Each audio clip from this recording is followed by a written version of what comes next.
Très bon vendredi à toutes et à tous et bienvenue dans ce nouveau numéro du journal de l'économie.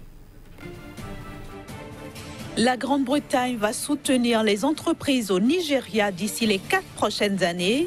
Le pays entend investir 1 milliard de dollars.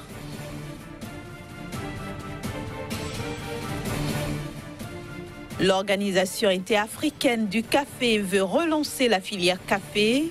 Elle a adopté les recommandations inscrites dans la déclaration de Libreville.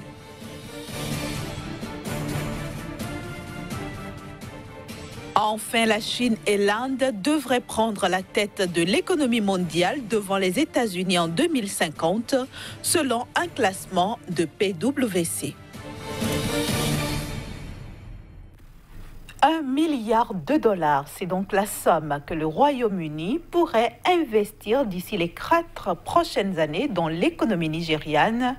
Ceci par le biais de la CDC, une institution gouvernementale britannique déjà active dans le pays avec près de 400 millions de dollars d'investissements cumulés. Le nouveau fonds devrait servir à financer des entreprises sous forme d'injection de capitaux ou de dettes. L'objectif pour le Royaume-Uni, qui prépare sa sortie de l'Union européenne, c'est de faire de Londres le plus grand investisseur du G7 sur le continent d'ici 2022. Globalement, Londres devrait investir jusqu'à 4,5 milliards de dollars sur le continent africain au cours de la même période, soit donc le triple de son portefeuille africain actuel qui est d'environ 2,6 milliards de dollars. L'Organisation interafricaine du café a adopté d'importantes recommandations pour booster la filière café. C'est dans le cadre de ces assemblées annuelles tenues cette semaine à Libreville au Gabon. Ces recommandations sont inscrites dans une feuille de route baptisée Déclaration de Libreville. La déclaration de Libreville, adoptée par l'Organisation interafricaine du café en vue de booster la filière café, compte 4 points essentiels. Il s'agit tout d'abord d'une invitation à la communauté internationale à participer à la recherche de solutions face à la baisse continue des prix et à l'impact du changement climatique sur la production du café en vue de contribuer à améliorer les moyens de subsistance des producteurs de café. Le deuxième point relatif aux États membres invite à la création d'un environnement propice à des chaînes de valeur efficaces, à la création de la valeur ajoutée et à la consommation intérieure en tant que mesure d'atténuation de la volatilité des prix. La troisième recommandation concerne quant à elle le soutien et la promotion du commerce régional et continental du café, sous les auspices de la zone de libre-échange continentale afin de stabiliser les prix et de réduire les risques potentiels découlant de la baisse des prix internationaux pour les producteurs africains de café.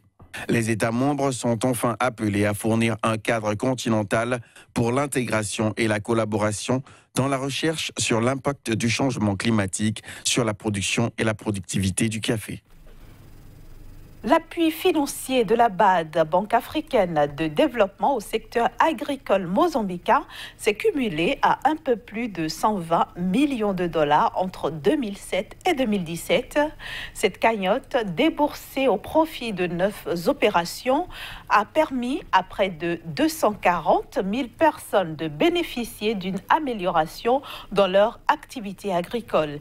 Il faut dire aussi que 25 000 producteurs ont été formés à des technologies agricoles améliorées, tandis que 90 km de routes ont été construites ou réhabilitées dans les zones de production agricole et plus de 16 000 hectares de terres agricoles en vue d'améliorer leur gestion de l'eau. Selon la Banque africaine de développement, l'agriculture fournit 24% du produit intérieur brut du Mozambique et emploie 70% de la population active. Il s'agit principalement d'une agriculture de subsistance qui n'utilise que 20% des 36 millions d'hectares de terres arables que possède ce pays. Je le disais en titre, en 2050, la Chine et l'Inde vont occuper respectivement les premières et deuxièmes places de l'économie mondiale en termes de produits intérieurs bruts à parité de pouvoir d'achat. C'est en tout cas ce qu'indique un récent classement produit par la firme internationale d'audit et de conseil PwC. Ces deux pays dépasseront ainsi, selon ce classement bien sûr, les États-Unis qui seront relégués à la 3e place. La Chine et l'Inde plafonneront l'économie mondiale en 2050. Selon un classement de la firme internationale d'audit et de conseil PwC, ces deux pays se positionneront respectivement à la 1re et 2e place mondiale en termes de produits intérieurs bruts à parité de pouvoir d'achat devant les États-Unis qui seront relégués à la 3e place. En effet, la Chine et l'Inde ont connu des progressions fulgurantes ces dernières années à cause notamment de leur économie soutenue par une forte population et un système productif, compétitif et discipliné, ce qui leur a permis de réduire fortement leurs importations et de constituer de solides épargnes pour financer leur développement à long terme. Le classement de PwC révèle aussi que seuls l'Allemagne et la Grande-Bretagne, classés 9e et 10e, seront les pays européens présents dans le top 10 mondial, où l'on retrouve plus des pays émergents comme l'Indonésie 4e, le Brésil 5e, la Russie 6e ou encore le Mexique 7e. En ce qui concerne le continent africain, il ne semble pas encore en mesure de s'afficher malgré son potentiel démographique et ses ressources du sous-sol. Le continent noir traîne les pas dans un contexte où les politiques continuent de débattre sur la construction de marchés uniques en même temps qu'ils font durer les négociations avec l'Union européenne. Enfin, le classement de PwC indique que les BRICS, Brésil, Russie, Inde, Chine et Afrique du Sud seront économiquement plus puissants que l'Union européenne en 2050. Ce sera tout pour la première partie de ce journal de l'économie. La suite, c'est juste après une petite pause. Une petite pause qui nous permet d'installer notre chroniqueur Casimir Pédio. Bienvenue à vous. Bonjour Inès. Aujourd'hui, vous nous emmenez au Ghana. Le Ghana qui a décidé de se débarrasser de la tutelle du FMI, le Fonds monétaire international. Finalement, est-ce un exercice facile ? Oui, Inès, un exercice facile lorsque on vous appelle Ghana, mais non lorsque vous êtes un pays africain qui avait comme ambition de ne jamais compter donc sur le potentiel économique, mais surtout le potentiel humain de votre pays. Le Ghana aujourd'hui a dépassé donc ce clivage donc africain. Le Ghana avait affiché une très bonne performance économique. Le Ghana, durant 10 ans, a présenté donc les perspectives heureuse de son économie. En effet, le Ghana, durant ces 10 dernières années, a pu donc afficher une croissance qui tutoie les 9%. Aujourd'hui, le Ghana pourra donc compter beaucoup plus sur sa force interne que ses forces externes. Le Ghana pourra donc faire face à un certain nombre de réformes économiques qui pourront donc permettre à ce pays de se hisser parmi les pays en légère donc hausse sur le plan africain et sous-régional. Oui, la politique, elle est possible.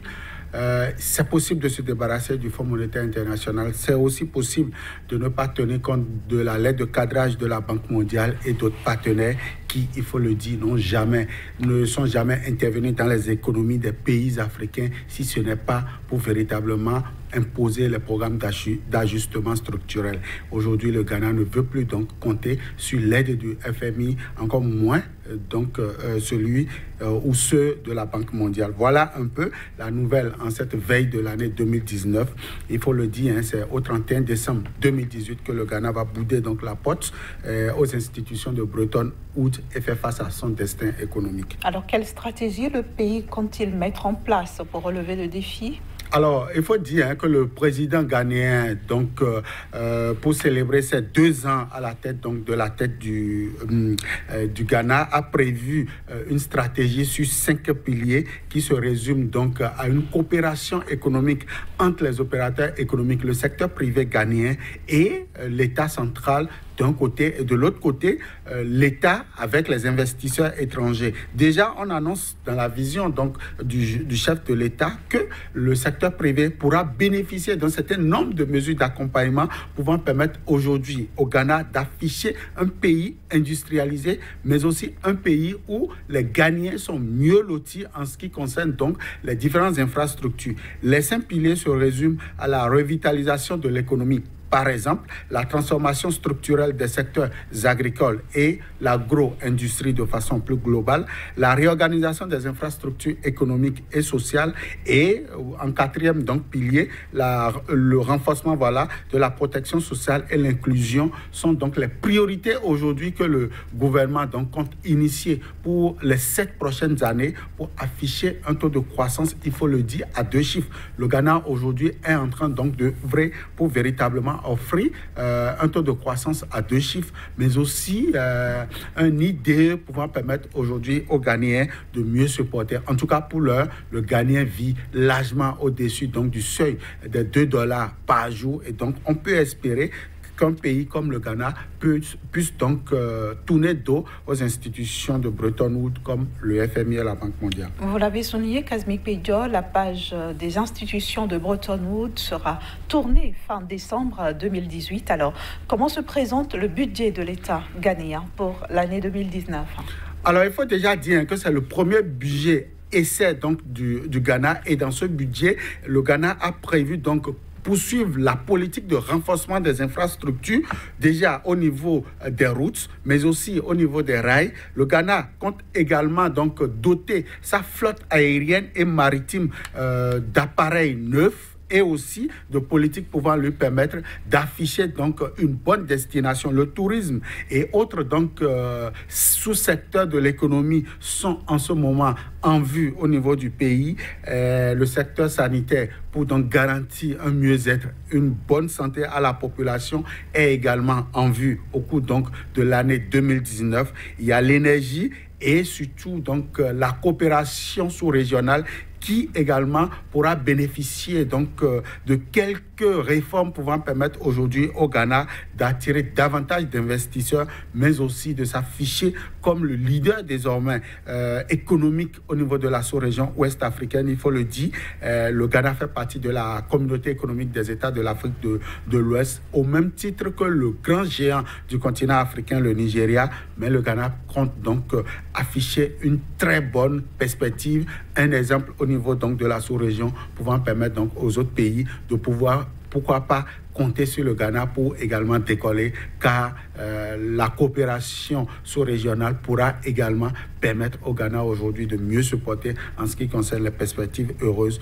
pour une émergence économique au niveau de la région. Alors avec ce premier budget sans FMI pour le Ghana, comment va se porter l'économie du pays désormais ?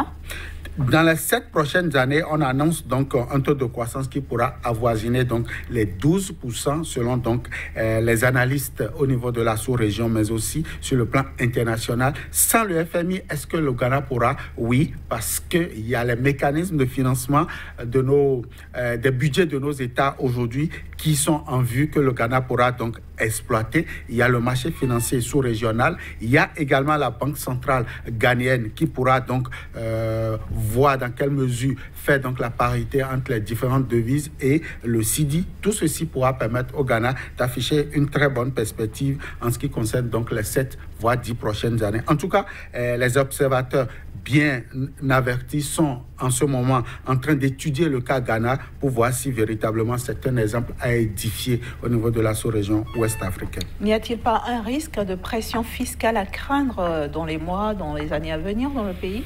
Risque de pression fiscale, pas trop, parce qu'aujourd'hui le Ghana essaie donc de contrôler son taux de pression fiscale, même si, il faut le dire, de nouvelles entreprises, des PME et des PMI seront donc contraints à payer davantage pour permettre à l'État de disposer d'une cagnotte. En tout cas, le Ghana, ce n'est pas les recettes de potes qui permettent donc au budget de mieux se porter, mais aussi les infrastructures, notamment l'exploitation minière qui aujourd'hui est une bonne chose au niveau du pays. Merci beaucoup Kazmi Pédio. Merci et rendez-vous la semaine prochaine dans un nouveau numéro du Journal de l'économie. Toujours avec le même plaisir. Voilà, chers amis téléspectateurs, retrouvez-nous vous aussi dès lundi prochain à la même heure.